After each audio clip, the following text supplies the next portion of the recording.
Welcome to everyone friends. आज हम part of speech के बारे में जानेंगे। पार्ट ऑफ स्पीच क्या होता है? शब्द भेद होता है। पार्ट ऑफ स्पीच का हिंदी मीनिंग है शब्द भेद। Group of words are used together in a specific manner to write और स्पीक अ सेंटेंस। किसी भी वाक्य को लिखने व बोलने के लिए शब्दों के समूह का प्रयोग किया जाता है। Every single word in a sentence is given a name, noun, pronoun, etc. वाक्यों में प्रयोग इन सभी शब्दों को कोई ना कोई नाम दिया जाता है, जैसे नाउन, प्रोनाउन आदि। 8 पार्ट ऑफ स्पीच के 8 पार्ट्स हैं friends, with their one liner definitions are in Hindi. First है नाउन। नाउन क्या है? नाउन किसी भी प्राणी, जगह या वस्तु के नाम को नाउन कहते हैं। The noun of name, place, person और थिंग। सेकंड है प्रोनाउन। प्रोनाउन क्या है? सर्वनाम। प्रोनाउन का यूज़ नाउन की जगह पर किया जाता है। प्रोनाउन का यूज़ फ्रेंड्स नाउन की जगह पर किया जाता है। जैसे अगर किसी का नाम है राम हुआ तो राम की जगह हम ही का भी यूज़ कर सकते हैं। थर्ड है वर्ब। वर्ब जिसे हम बोलते हैं क्रिया। वर्ब क्या होता है फ्रेंड्स? वर्ब वह है जिसके माध्यम से सब्जेक्ट के कार्य या फिर अवस्था की जानकारी मिलती है। वर्ब वह है जिसके द्वारा हमें सब्जेक्ट के कार्य की, अवस्था की जानकारी मिलती है। मतलब हमारा सब्जेक्ट क्या वर्क कर रहा है, क्या कार्य कर रहा है, उसको क्या बोलते हैं? वर्ब। फोर्थ है एडजेक्टिव। एडजेक्टिव क्या है? विशेषण है जो किसी नाउन या प्रोनाउन की विशेषता बताते हैं, उनके बारे में हमें कुछ अतिरिक्त सूचना देते हैं, उनको क्या बोलते हैं? एडजेक्टिव। फिफ्थ है एडवर्ब। एडवर्ब क्या है? जो किसी क्रिया की, मतलब किसी वर्ब की, किसी एडवर्ब की, वर्ब की और किसी एडवर्ब की क्या बताते हैं? विशेषता बताते हैं, तो उसे क्या कहते हैं? उसे एडवर्ब कहते हैं। सिक्स्थ है प्रीपोजिशन। प्रीपोजिशन क्या है फ्रेंड्स? फ्रेंड्स प्रीपोजिशन वह शब्द होते हैं जो किसी नाउन या फिर प्रोनाउन या फिर उनके वाक्य के, उनके सेंटेंस के जो दूसरे पार्ट होते हैं, दूसरे भाग होते हैं, उनके बीच में जो संबंध होता है उसको दर्शाते हैं, उसको बताते हैं हमें। सेवंथ है कंजक्शन, जिसको हम संयोजक बोलते हैं। मतलब जो शब्दों को जोड़ते हैं उनको कंजक्शन कहते हैं, जो कि सेंटेंस को छोटा बनाते हैं। और उसके बाद क्या आता है? उसके बाद 8वां जो पार्ट है स्पीच का, वो क्या है? इंटरजेक्शन है। इंटरजेक्शन जिसको हम विस्मय बोधक कहते हैं। तो ये इसका मीनिंग क्या है, इसका मतलब क्या है, ये कैसे यूज़ होते हैं? जहाँ पर हम फीलिंग्स की अभिव्यक्ति करते हैं, जो फीलिंग्स वाले जो शब्द होते हैं, जो समूह होते हैं, उनके बारे में जो हमें जानकारी देते हैं, उनको क्या कहते हैं? इंटरजेक्शन कहते हैं।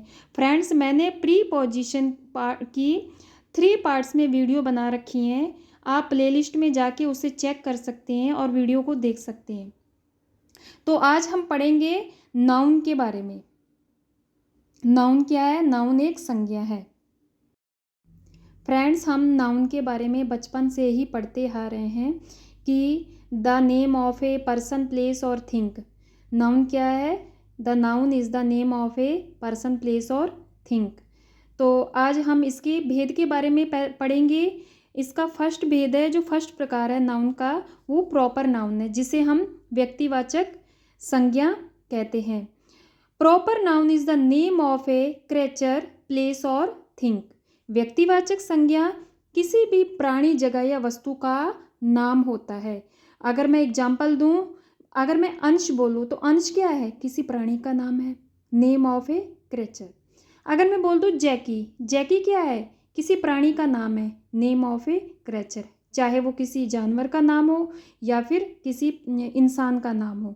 अगर मैं कहूँ कि देहरादून, तो देहरादून एक प्लेस है, नेम ऑफ ए प्लेस। अगर मैं कहूँ उषा फैन, तो उषा फैन क्या है? एक थिंग है, किसी वस्तु का नाम है, तो name of A think. I hope आपको प्रॉपर नाउन समझ में आ गया होगा। अब नाउन का जो नेक्स्ट भेद है वो आएगा कॉमन नाउन। कॉमन नाउन क्या है? कॉमन नाउन क्या होता है?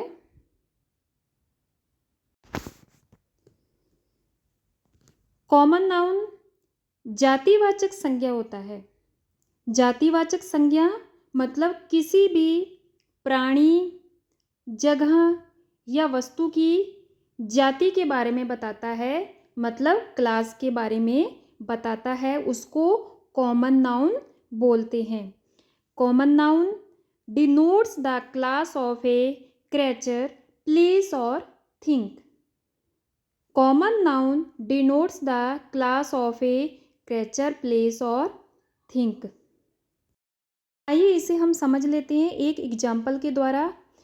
माना आपके पास दो मोबाइल रखे हुए हैं, एक है नोकिया और दूसरा है सैमसंग मोबाइल। दोनों में क्या समानता है? दोनों मोबाइल हैं, इसलिए मोबाइल एक कॉमन नाउन है। इन दोनों की जाति, इन दोनों की क्लास क्या है? मोबाइल है। और अगर मैं कहूँ कि आपके सामने दो लड़के खड़े हैं, एक का नाम अंश है और एक का नाम राजू है, दोनों में क्या समानता है? दोनों लड़के हैं, इसलिए लड़का एक कॉमन नाउन है। मतलब इन दोनों की क्लास क्या है? बॉयज़ है। आई होप इतना समझ में आया होगा। या एक एग्जाम्पल और समझ लो। अगर मैं कहूँ कि आपके सामने मतलब 3 राज्य हैं, एक है दिल्ली, दूसरा है हरियाणा, तीसरा है बिहार। तीनों में क्या समानता है? तीनों में क्या समानता है? राज्य हैं, लेकिन स्टेट हैं, इसलिए ये जो स्टेट है ये एक कॉमन नाउन है। तीनों की जो क्लास है वो क्या है? स्टेट है। आई होप आपको समझ में आ गया होगा फ्रेंड्स, कॉमन नाउन क्या होता है। मैंने की लैंग्वेज में तो आपको नहीं एक्सप्लेन किया है, मैंने अपनी खुद की लैंग्वेज में आपको एक्सप्लेन किया है ताकि आपको ईजिली समझ में आ जाए। अब हम कलेक्टिव नाउन के बारे में पढ़ेंगे, जिसको हम सामूहिक संज्ञा कहते हैं। समूहवाचक संज्ञा कहते हैं कलेक्टिव नाउन। कलेक्टिव नाउन होता क्या है?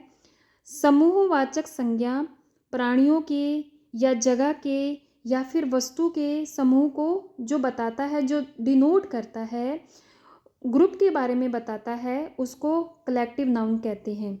Collective noun denotes the group of creatures, place और थिंग्स। कुछ एग्जाम्पल लेते हैं, फिर हमें कलेक्टिव नाउन समझ में आ जाएगा। जैसे army, class, council, department, society, minority, audience, jury, company, corporation. इस तरह से ये एग्जाम्पल हैं कलेक्टिव नाउन के। इनको और इजीली अगर हमें समझना है तो आइए इनको हिंदी में हम थोड़ा सा समझते हैं। जैसे माना मैंने कहा कि पीपल, मतलब पीपल क्या होते हैं? लोग होते हैं। तो ग्रुप ऑफ पर्सन, ये क्या हुआ? ग्रुप ऑफ पर्सन मतलब कई लोगों का समूह, ये क्या हुआ? एक समूहवाचक है। और अगर मैं कहूँ कि भीड़ है, crowd, crowd group of person मतलब कई लोगों का समूह। ग्रुप ऑफ पर्सन कई लोगों का समूह, क्योंकि भीड़ है तो वहाँ पे बहुत सारे लोग इकट्ठे हुए हैं, तो उस भीड़ को हम क्या कहेंगे? Group of person.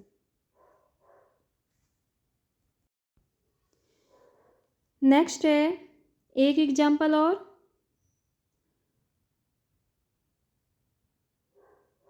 Family. Family क्या है? परिवार है, तो इसे हम क्या कहेंगे? Group of members. अगर आर्मी है, आर्मी क्या है? फौजी है, ग्रुप ऑफ आर्मीज। समझ में आ रहा है फ्रेंड्स? अगर नहीं समझ में आ रहा होगा तो प्लीज़ आप कमेंट बॉक्स में मेरे से पूछ सकते हो कि यहाँ पे किस तरह से होगा। एक और लीजिए, बंच। बंच माने होता है गुच्छा। Group of grapes.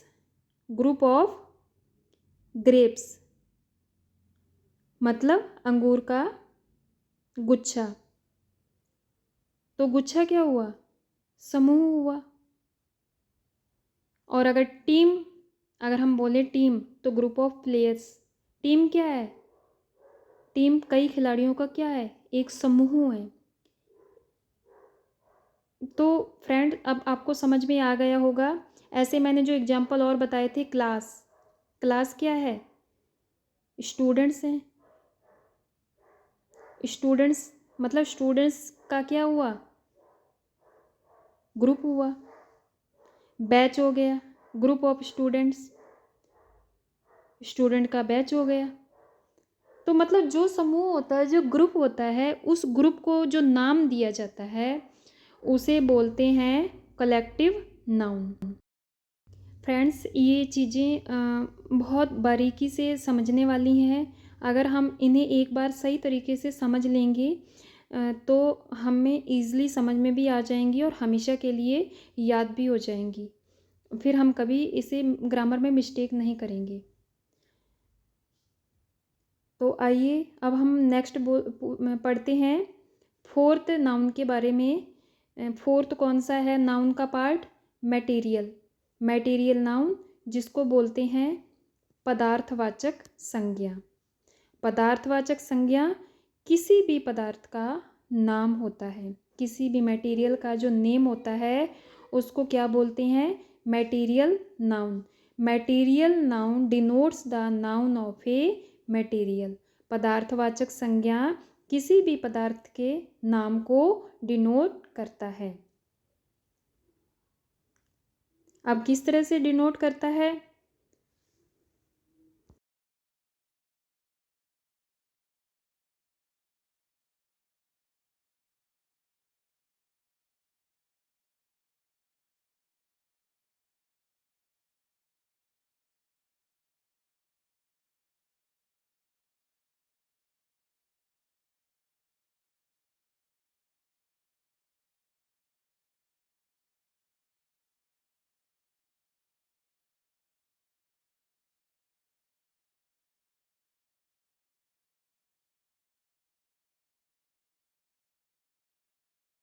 जैसे गोल्ड हुआ। गोल्ड मीन्स सोना। चांदी, सिल्वर, कॉपर, तांबा, ग्लास। ग्लास हो गए। वुड लकड़ी हो गई। स्टोन पत्थर हो गए। तो ये सारे क्या हैं? पदार्थवाचक हैं जो इनके नेम को मतलब डिनोट करता है, इनके नाम के, पदार्थ के नाम के बारे में बताता है। उसे क्या बोलते हैं? मटेरियल नाउन बोलते हैं।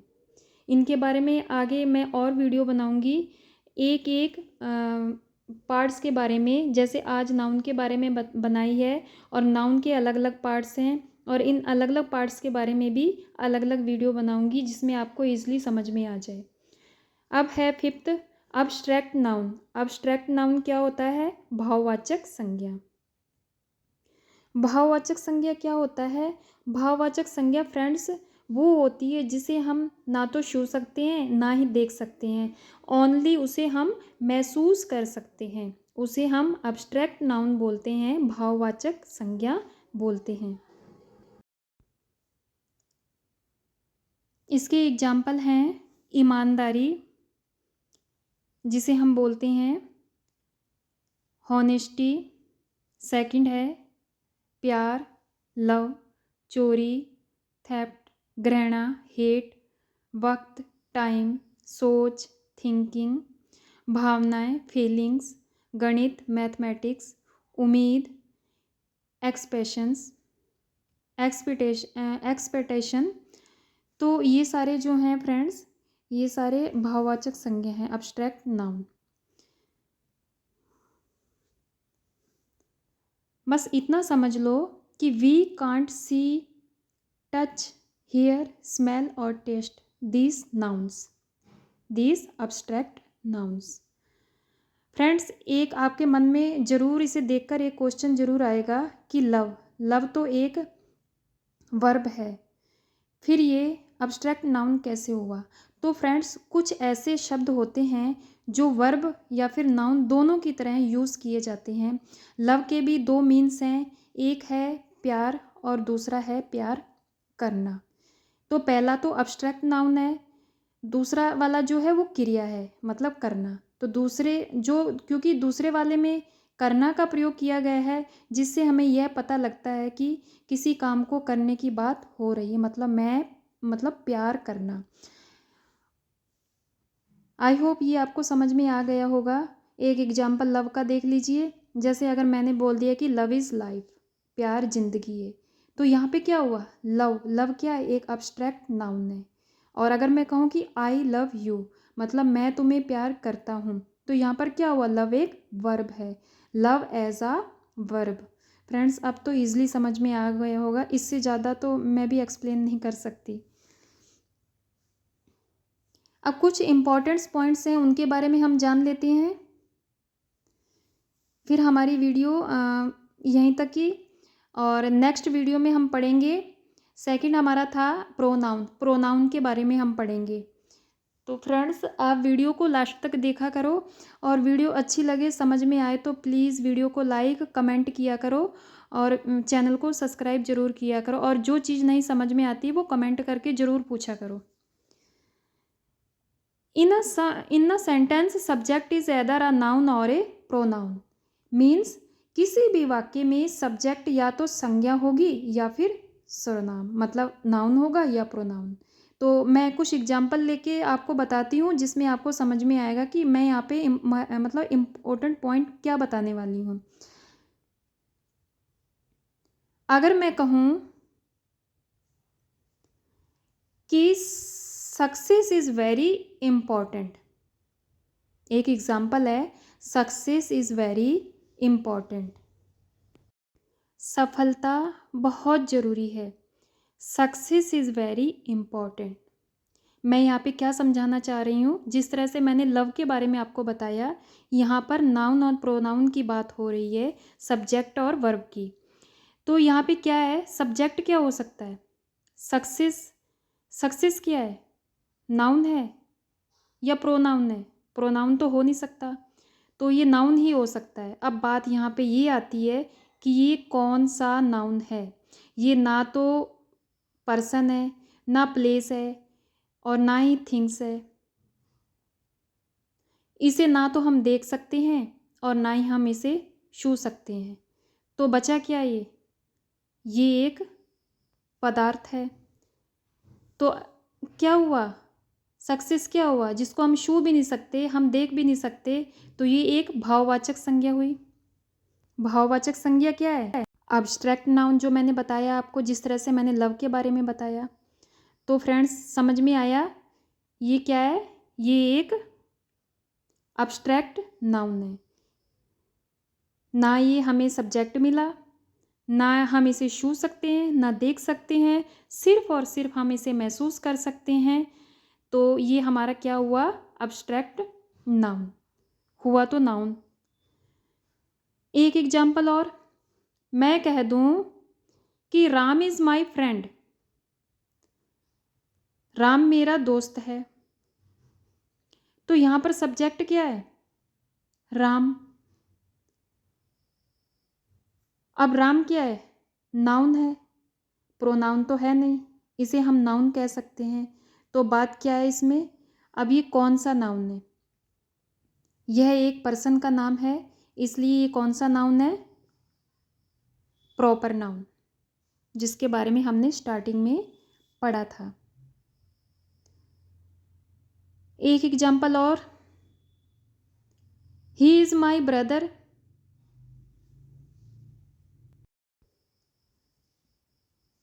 वह मेरा भाई है। अब यहाँ पर सब्जेक्ट क्या बोला मैंने, ही तो हमारा क्या हुआ, प्रोनाउन हुआ। तो in above example subject is he, as per the rule subject can either be a noun और a pronoun, it's a pronoun. He क्या है? प्रोनाउन है। Honestly is in my blood. ईमानदारी मेरे खून में है। सब्जेक्ट क्या हुआ? Honestly.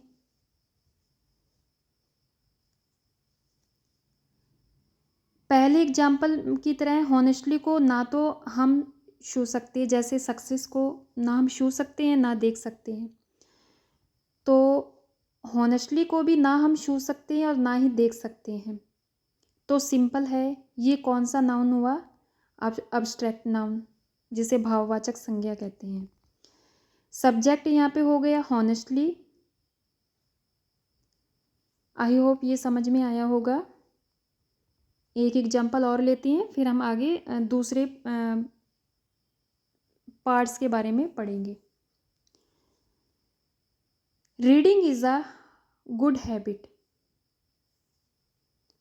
Reading is a good habit. पढ़ना अच्छी आदत है। पढ़ना अच्छी आदत है। तो सब्जेक्ट क्या हुआ? रीडिंग। अगर हम सोच के देखें कि यहाँ पे सब्जेक्ट नाउन है या फिर प्रोनाउन, तो क्या होगा? ना ही तो ये प्रोनाउन है और ना ही ये कोई नाउन है। कंफ्यूजन अब यहाँ ये हो रही है कि ये नाउन भी नहीं है, प्रोनाउन भी नहीं है, इसे हम महसूस भी नहीं कर सकते, तो ये कौन सा नाउन हो सकता है? रीड क्या है? रीड का मतलब होता है पढ़ना, और पढ़ना क्या है? रीड क्या है? फ्रेंड्स आप समझ गए होंगे, एक वर्ब है, एक क्रिया है। तो इसे हम कौन सा नाउन कहेंगे?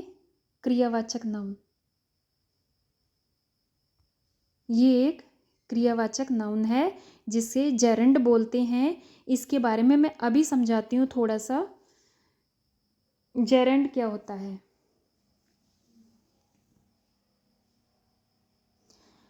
ऊपर वाले एग्जाम्पल आपको समझ में आ गए होंगे, और नहीं समझ में आया, जो भी एग्जाम्पल नहीं फ्रेंड समझ में आया, तो प्लीज़ आप कमेंट में उसके बारे में कमेंट करके मेरे से पूछ सकते हो कि ये किस तरह से होगा, इसे दोबारा एक्सप्लेन कर दो।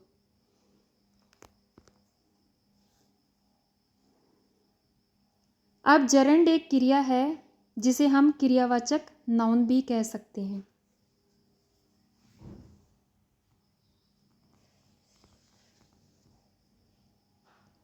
अगर किसी क्रिया के आगे, किसी वर्ब के आगे आईएनजी लगाकर उसे नाउन की तरह यूज़ किया जाए तो उसे जेरेंड यानी कि क्रियावाचक नाउन कहते हैं। एक बार और दोबारा समझ लो।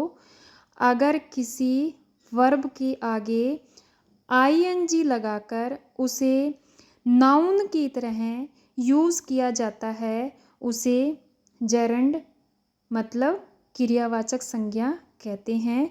If a verb is added with ing and used as a noun in a sentence, that verb is called gerund. I hope इसके बारे में समझ में आया होगा। इसके एग्जाम्पल देखिए। वर्ब क्या है? एक सेंटेंस हुआ आई लव यू। लव क्या है? वर्ब है। वर्ब क्या है? लव है। इसका क्रियावाचक यानी जेरेंड कैसे हो सकता है? Loving you is a part of my life, यही हो सकता है ना। Loving you is a part of my life.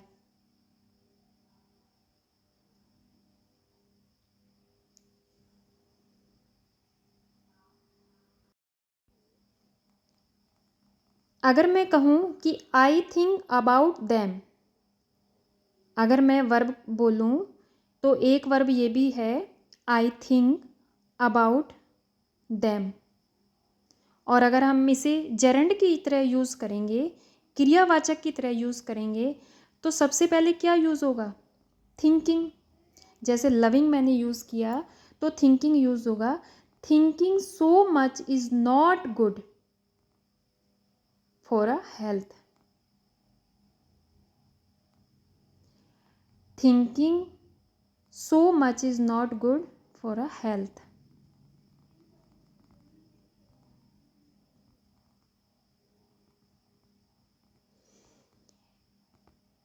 दोनों वर्ब आपको समझ में आ गई होंगी और इनकी मैंने जेरेंड भी आपको बता दिए, क्रियावाचक भी बता दिया, नाउन।